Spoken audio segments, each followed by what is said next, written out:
We're back in the kitchen baking up probably the most iconic birthday flavor, confetti. You probably know that by another name, but Big Cake's got that trademark. If you've been following along, I've been baking dairy-free desserts all September to relive birthday traditions my dairy allergies stole from me. And what better way to laugh in the face of my dairy allergies than with a pile of dairy-free frosting dressed in all the same colors as a clown.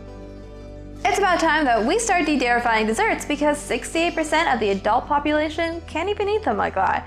Yes, that's how common it is to be lactose intolerant. You're not alone, you're actually the majority. Maybe not the majority here in North America, but you are the majority nonetheless.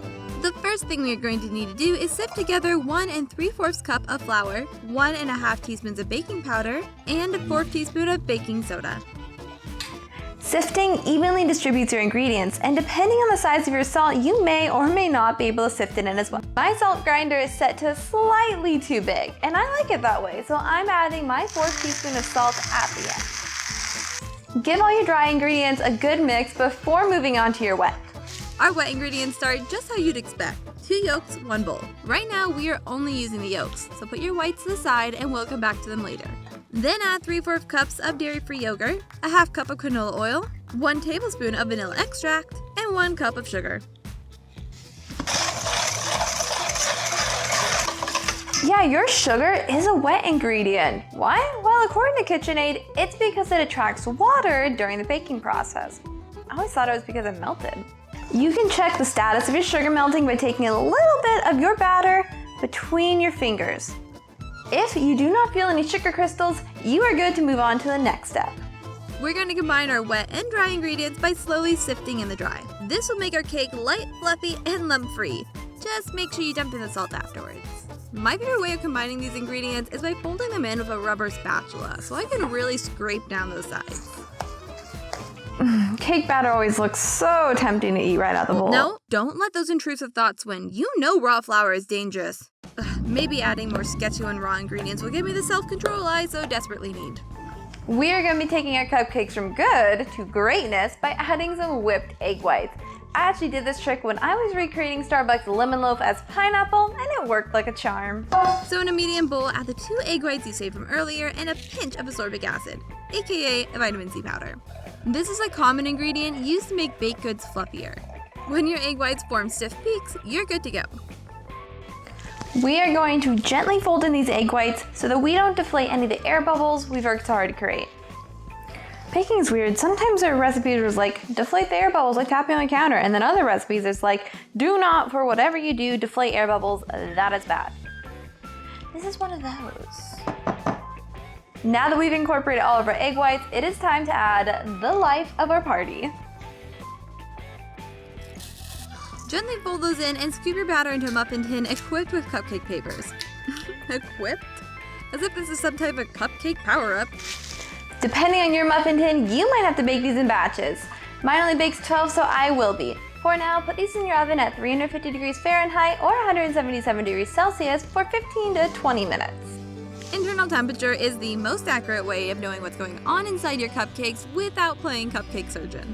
At 210 degrees, your cupcakes will be nice and fluffy, just like this. When they come out of the oven, I like to give them an extra boost of moisture by drizzling them with a generous helping of vanilla simple syrup. It's easy to make. Just mix equal parts of water and sugar, then add a splash of vanilla. Bring that to a boil, then let it cool before using. As I said, simple. With that, our cupcakes are done baking and all they need to do is cool. So it's the perfect time to start our frosting. Making a fully dairy-free frosting that tastes as good as buttercream sounds like a tall order, but it isn't. All you need is 4 ingredients and a mixer. It helps if it's pink. Take 2 packs of dairy-free cream cheese into the mixer, 6 cups of powdered sugar, it's a lot, 2 tablespoons of oat milk, and then my secret ingredient, 2 tablespoons of nutritional yeast. This will give your frosting that buttery flavor that you would get from traditional buttercream. In you go. Now mix all of this at your lowest setting. This is where everything went wrong. You see, when adapting a recipe to be dairy-free, things don't always work. Like how this became a giant bowl of icing. Good icing, but not frosting. I'll just save that for later. I decided to regroup and try again. I grabbed 2 more packets of cream cheese, some more nutritional yeast, and salt. Mixed that together to make my butter base. Then I added cup after cup of powdered sugar until I had the consistency I wanted. 1.5 bags later, I'm out and this is still icing. Ugh. Time to whip out the cocoa powder. Sipped it in 1.5 cups. Yeah, I went too far. But after adding a teaspoon of oat milk, it looked promising. So I piped it out into a cupcake and it looked like a giant Pumoji. Time for plan B. If I break up these unfrosted cupcakes, layer on my frosting, top with sprinkles, and a cookie, we get this, a confetti trifle. So it's definitely not a cupcake, but is it better? Let's find out.